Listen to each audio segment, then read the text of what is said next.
Hello and welcome to Embrace Life with Renai. I'm Renai Ellison Hunter, and today I have a very special guest, and we're going to be talking about something that's very serious.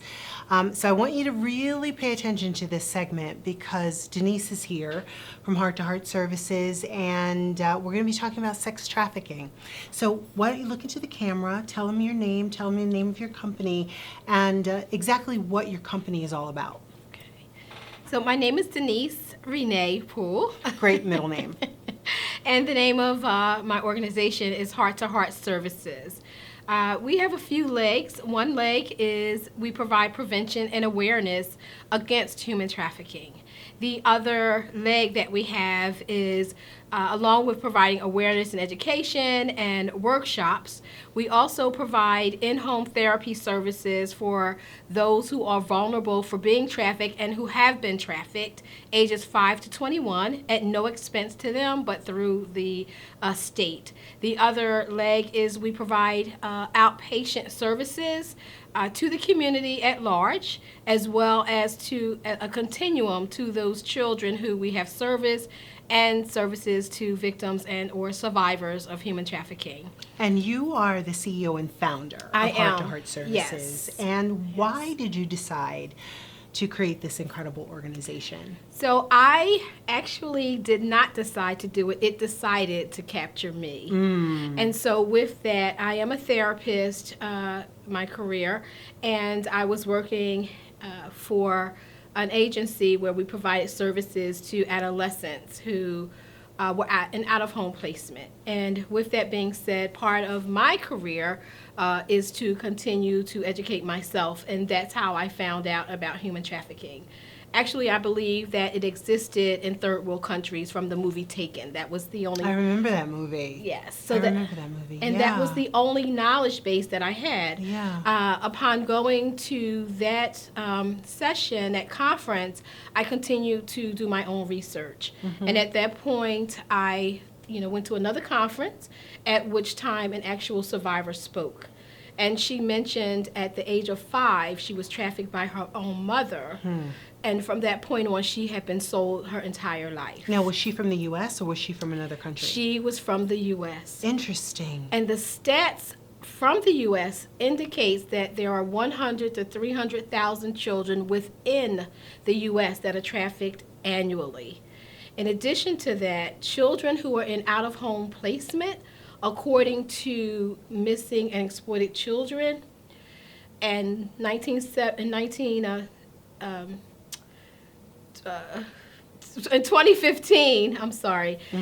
2015, it was estimated that there were 72% of children in out-of-home placement that were sexually abused or trafficked. So today, in 2019, they estimate there are 88% of children who are in out-of-home placement that are trafficked and or sexually abused. Now, that's disturbing. Because we're not talking about a third world country. No. We're not talking about an international problem. We're talking about a problem that's happening right here in the United States of America. Right. So how does this happen, and what should parents be thinking about for their children to protect them from these kinds of predators? Yes, very good question. And this is what it attached itself to me when I learned this. Because I also learned that out of 50 states, our state was at the time 10th for having the most calls and cases. Right now we're at 13. Are you talking about New Jersey? I'm talking about New Jersey. However, Pennsylvania is high up there as well. So as a result of that, I just couldn't rest at night. I'm born and raised in West Philadelphia. I acquired that first because I'm older than he is. And so I just thought about our children, and when I say that, I mean children of color, because 68% of those that are trafficked are children of color. And so we need to do more care at home, in our home. So we know as a culture in our home, we're taught what goes on in this home stays in this home. And as a result of that, most of our children are vulnerable for being trafficked and are trafficked or sexually abused. It's no longer stranger danger because a lot of it goes on within the families. Yeah, you mentioned mothers Yes. selling their children. Yes. How often does that happen? Too often. It's children, and when you ask the question, what can we do to help prevent this? We need to know what's going on in our homes in terms of being able to accept the fact that mommy's boyfriend is touching the child. We need to accept that and not look the other way because we want a man in the home or he's paying the bills. We need to accept when our children are telling us that I don't want to kiss Uncle so-and-so or hug sister so, because... So if a child is feeling uncomfortable, there might be a danger there, not just in terms of being abused sexually, but also being at risk of being trafficked. Is that what you're saying? Absolutely. And so with us not acknowledging that our children are telling the truth is saying you're not worth anything, you're not valued to be believed. And so when something happens in the home, then they go out and feel as though, well, I'm worthless, why not? So what happens is in our homes, we are actually grooming our children to be recruited to be trafficked. And so when I say that, I'm speaking in terms of how we have the dysfunction going on in our homes where our children no longer feel safe in their own homes. It could be because of the alcoholism. It could be because of the arguing that's going on, or whatever issues that our children are hearing about and seeing, the domestic violence, which they should not. Children cannot handle that, and so they need to go to a safe place. So if we look at Maslow's hierarchy of needs, one of the first needs, or the basic human need, is they need a safe place. Shelter. They need shelter. Food. Yeah. Right. And so if they don't have that in the home, then they're going to go elsewhere. They're in danger. So I have a question for you. I learned a term, survival sex. Yes. Can you explain to me what that is? Absolutely.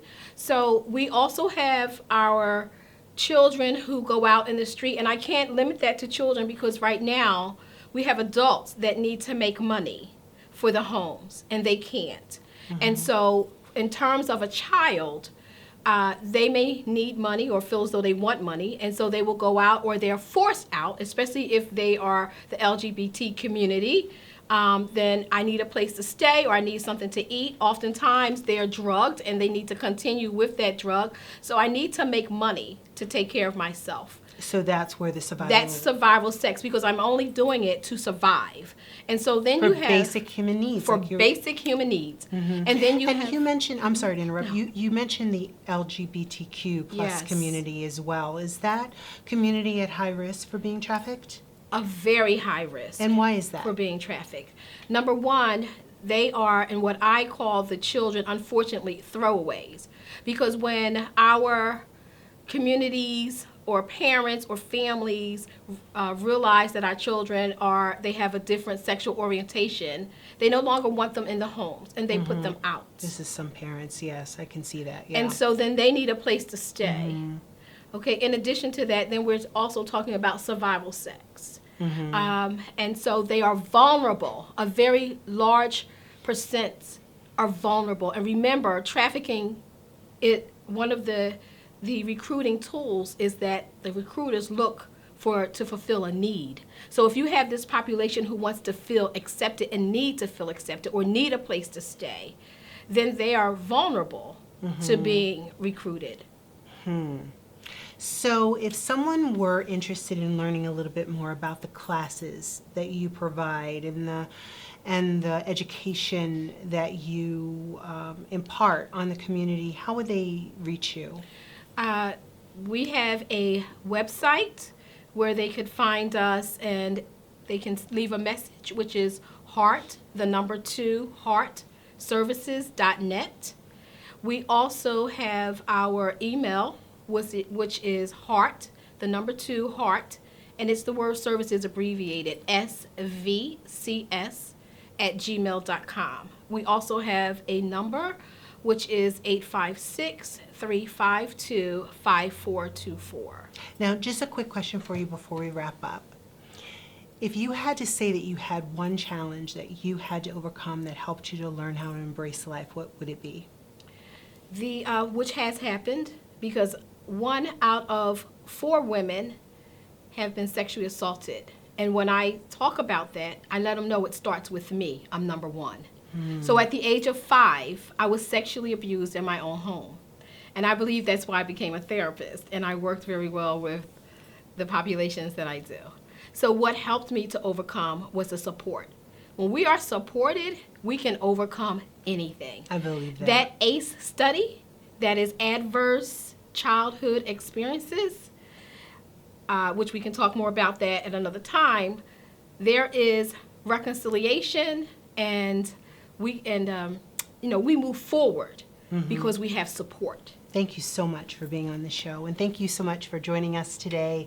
If you have any questions for Denise, definitely get in touch with her, and if you're interested in learning more about how to be a guest on Embrace Life with Renai, definitely go to my website, iwillembracelife.com. I'm Renai Ellison Hunter. Have a great day.